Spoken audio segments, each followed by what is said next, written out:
Use the referral link in the description to g2a.com for all of your Xbox codes, PlayStation codes and video games, and be sure to use the code CHES at checkout to get yourself 3% cash back.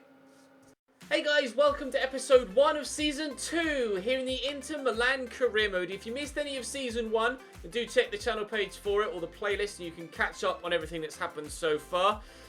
I'll probably be spoiling some of season 1 very, very soon, so go and watch those videos first if you haven't at least watched the season finale to know what happened in season 1.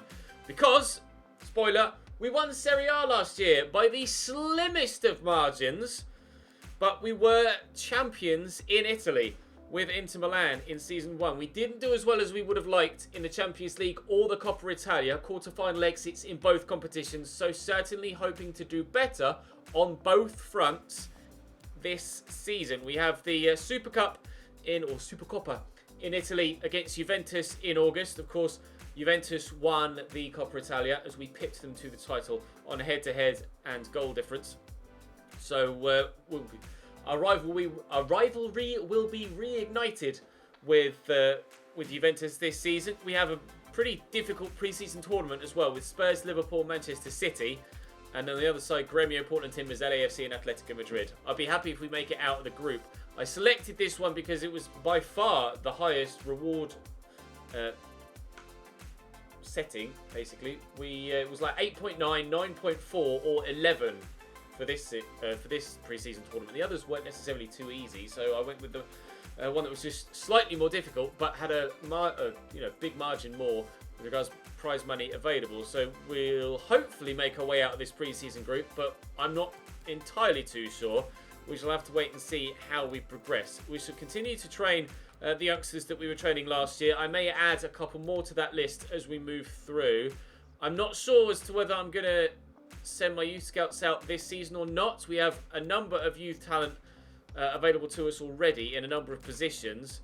Centre back, right back, left back, centre mid, out wide, up top. So I'm probably just going to focus on what we've got for the time being.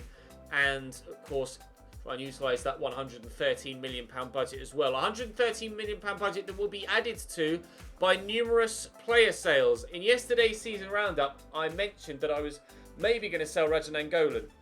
I flirted with the idea of selling Rajan Angolan, but I can't do it. I can't bring myself to do it. He's our Night King, as the thumbnail depicts. I can't move him on. We will, though, certainly be looking to sign Matteo Politano, who was on loan with us last year, was one of our best players, and hopefully we'll be able to tie up a deal for him in this first episode that shouldn't really cost us that much, I wouldn't like to think. He's currently valued at £28 million. If I can get him for sub 40, then I'd be delighted with that. I have a number of players transfer listed, though, as you can see here.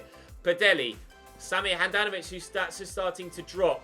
Crucial stats are starting to drop, like reactions. So I'm going to sell him on and replace him whilst he's still worth something. Di Gennaro is also being sold. So we have one goalkeeper that will be left prior to signing someone else.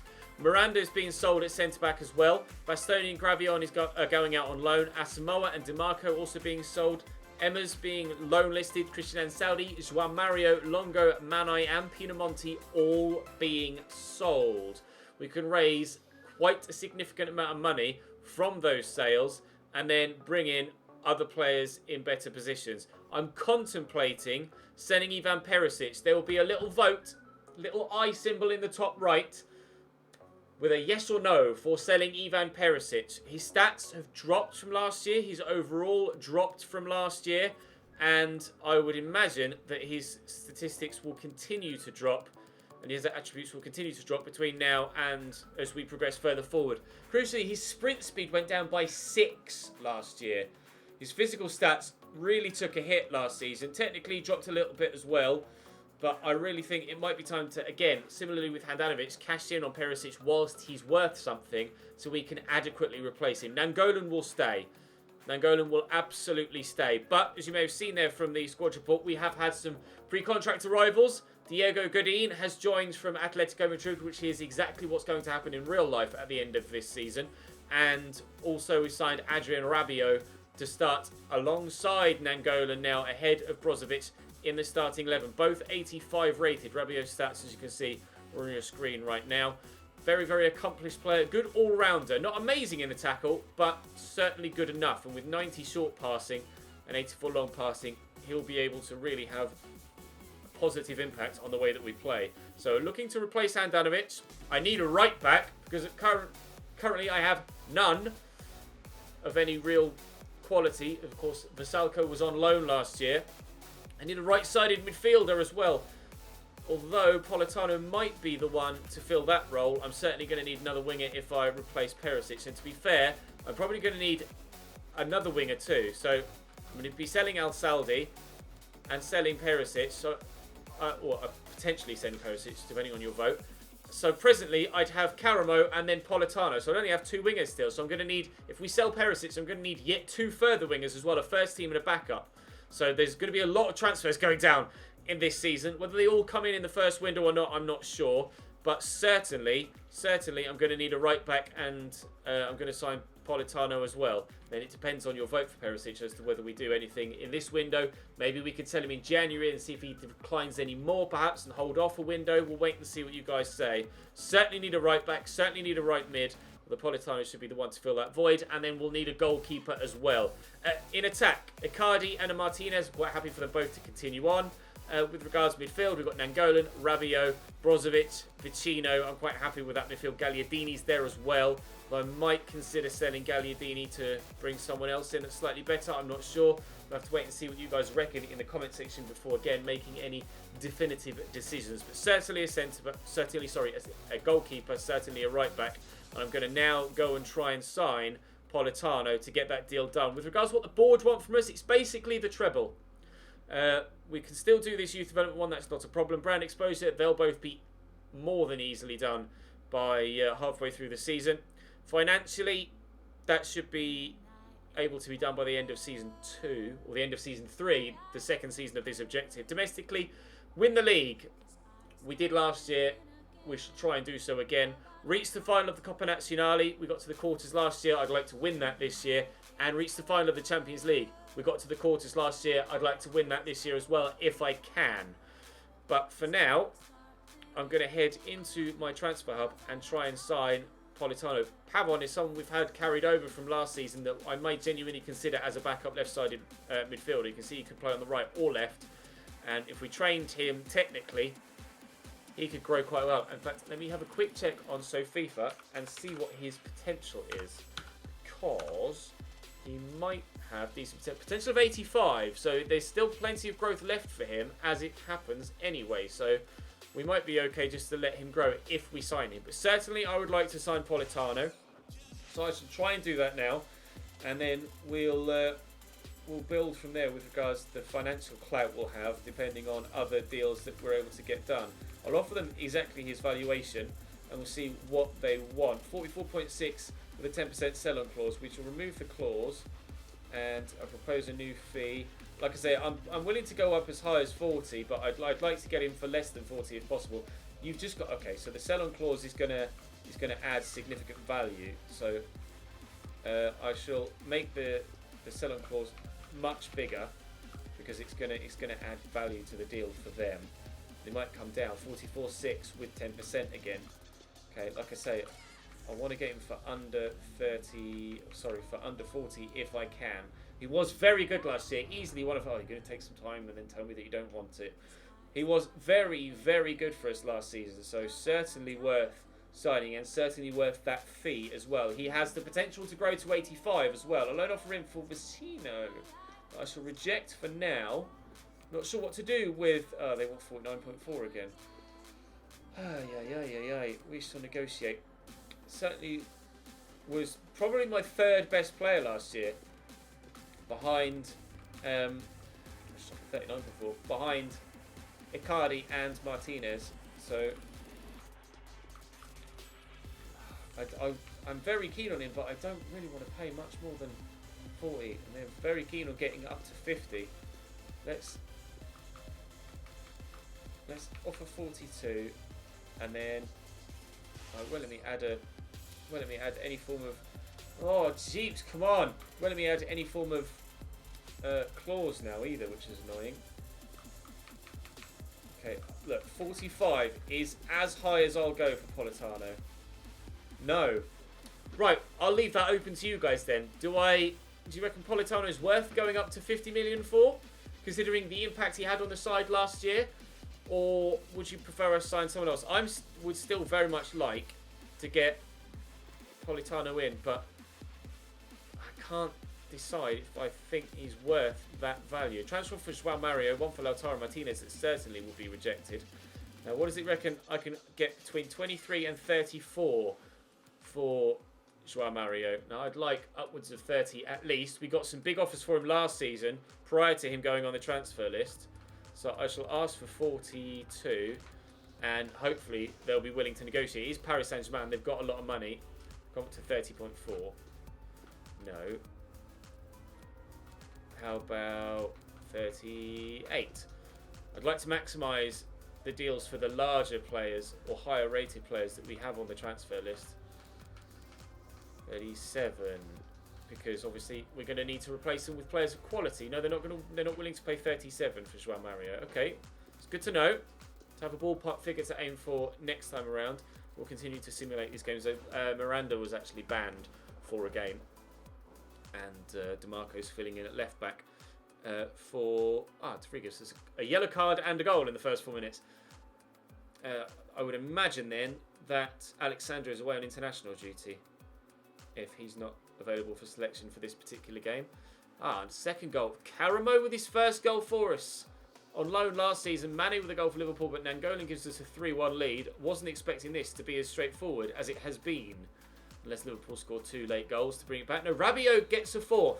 That was a lot more one-sided than I imagined it would be, although I'll be honest, I wasn't paying too much attention to the quality of side Liverpool were putting out. We'll continue to train Dalbert as well this season. And then we'll turn our attentions, once he reaches kind of 81, 82, we'll turn our attentions to a number of the other youngsters we have in the setup right now. If we can just get anything out of the games against City and, that's good news, out of City and Spurs, then we should be able to get ourselves through to the latter stages. Just avoiding defeat, I think, in these two will be fine. City beat Spurs by 2-1. It's not a strong side put out by them at all. So even though we're quote-unquote away, we should still hopefully be strong enough to see off that City side. Leroy Sané, Raheem Sterling and Kyle Walker, really the only first-team names in there. Lautaro Martinez adds to Bruno Fernandes's goal just before half-time to give us a 2-0 lead, and that's certainly us through to the knockout stages then of this pre-season tournament. An extra 11 million could come in handy. It may even free up enough money to be able to go and buy Politano for a little bit more. You guys know how good he was for us last year. Manchester United have offered 8.9 for Asamoah. He's 30.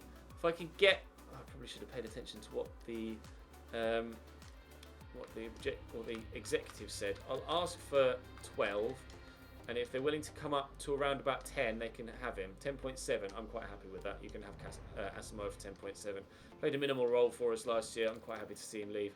And Miranda's suspension is over. He's available for selection again, even though wasn't selecting him anyway. One problem we might have with Miranda is that he's retiring at the end of the season, so I might not be able to actually sell him on. That might be an issue we have. At present, Diego Godin is the highest rated centre. A loan offer? No, that's certainly not happening. We have Diego Godin is higher rated than any other centre-back we have, but obviously I'm going to reject that for now. I might be open to selling Gagliardini though. I'm going to continue with Skriniar and Tefri at centre-back, despite the fact that Godin is higher rated, mainly because they have, they are the future, but Godin is just quality, experienced backup. If you guys would like me to start Godin over De Vries, then do let me know in the comment section and I will do that. But I'd lean towards De Vries and Skriniar again as a pairing, but it's completely up to you guys. I will let you decide upon that. Dalbert picks a knock, which is annoying. Hopefully he's not out for too long, although Miranda has had to come on at left back to fill in for that. We do need that extra right back, or extra wing back to come in handy. We do have players like Bauer and another couple of youngsters that can fill in. We do eventually get the victory there through Bruno Fernandes. So Powell with 3 wins from 3 straight into the the latter stages. Van Huisten's offer will be rejected. Tournament prize money 2.7 million. He's out for 4 days. That's completely fine. It's LAFC up next. Like I say, going to continue to train all of the youngsters that we were training last year and add a couple more to it once we get cracking with the rest of the season. But might as well start with the guys that we had, and then by the time we get to the end of this window or this month, we can start filtering in other players as well. Asamoah is gone. There's a transfer offer for DeMarco that I should be accepting as well. This is good news. Asamoah leaving has freed up an extra £8 or £9 million, which is good news. We could get a bid for Emma's has loaned out. Transfer to Di Gennaro. That is fine as well. And a loan offer for Gravion, which is also fine. He's on the loan list. We're hoping to loan him out and get him some first team experience. Ansaldi wants to play. No, I want you to be sold, Mr. Ansaldi. I'd like to sell Ansaldi and bring in a replacement. He's 32 now, Christian Ansaldi. He used to be a really good go-to left back / left midfielder for career mode 6 years ago. But now, not so much, as especially in career mode, his stats start to drop, and his effectiveness with his pace, even for game modes like Ultimate Team, aren't anywhere near as effective as they used to be. I think his pace is about 10 lower than it was a couple of years ago. But it looks like we're going to go through to the final of the American Challenge Cup here with a 1-0 win over LAFC. And indeed we are. And we'll face Liverpool as they just beat Gremio in their semi-final by a goal to nil. A press conference, Bastoni's loaned out 3.6 million added to the transfer budget as well from that victory. That's good news. And then hopefully, if we can beat Liverpool, we'll get even more. Transfer offer for Mane, we shall accept that. Another transfer offer for Lautaro Martinez, this one from Atletico Madrid, and again will be most certainly and vigorously and ferociously rejected. Leave me alone. You're not having Lautaro Martinez. He's my starting striker. DeMarco's talks broke down. Transfer offer for Matthias Bauer, which is interesting. I shall reject that. And again, a transfer offer for Gagliardini. I shall reject that too. He's not on the transfer list, but like I say, I might be open to selling him if you guys would also like to see him go. We have Vicino and Brozovic too. A number of centre mids, to be fair. I don't need all of them, I don't think. Or maybe we could sell Gagliardini and someone else. Not Nangolan, obviously, but maybe Gagliardini and either Brozovic or Vicino, and then bring in another quality central midfielder. Bruno Fernandes equalises for us as Thomas Müller gave Liverpool a 1-0 lead, and we win on penalties. Mignolet, Peña, Gomez, Van Dijk, Robertson, Keita, Wijnaldum, Müller, Kramaric, Salah, Mane was their starting lineup. Much stronger than the one they put out in the groups, I believe. But we're able to win and get ourselves some extra money there. Gravion's gone out. Di Gennaro's gone. Tournament prize money, an extra 4.5 from winning the final. That's why I went for the that particular tournament. Again, we'll continue to loan and we'll have a look and see what else or what money we have available currently in the budget. I'll go as far as the 1st of August because we do still have a couple of players I'd like to sell on, like Handanovic, that can be sold for a sizable fee. So I'll look to get that deal done if I can. Another offer for DeMarco. I'm not sure whether they'll be able to afford his wages, to be completely honest. I'm hoping Handanovic will move on sooner rather than later, because obviously there's no point replacing him until he's sold. And transfer offer for João Mario from Tottenham this time. They're still saying up to about 34. We shall negotiate again. Tottenham, well, all Premier League sides should have money. So we shall, again, try and negotiate here. And I'll ask for 40. And we'll see what they say. 29.3. Remove this sell-on clause because that'll add value to the deal that I'd rather wasn't there. It helps with regards to negotiating players to buy, but there you go. I'm quite happy to accept 34.2. I think for João Mario, more than 10 million over budget. And Manchester United have offered me 41 for Rajan Angola. But as we say, despite flirting with the idea in yesterday's episode, decided I'm not going to sell Rajan Angola on. He's the Night King. There we go. An offer for Samir Handanovic, 22.4 million, which is significantly over valuation. He's currently valued at 15. Samir Handanovic, 35. I will try and negotiate slightly higher, but to be fair, what they've already offered is quite agreeable. 22.8. Let's remove that sell-on clause. If I could get 25, that's fine. If they offer again 22.8-ish, I will just accept it. They'll agree 25. Thank you very much. Right, looks like Sami Handanovic is also on his way out. Was the one deal I wanted to make sure I got done before the next episode, because for Pinamonti, we'll accept that. Because I want to replace the goalkeeper, and I'm going to need the money and the space to do that in the squads. So that deal should hopefully be the last big one to go through. Once he and João Mario are sold, we'll just recap once we get to the 1st of August, just to see what the state of the squad is and the state of the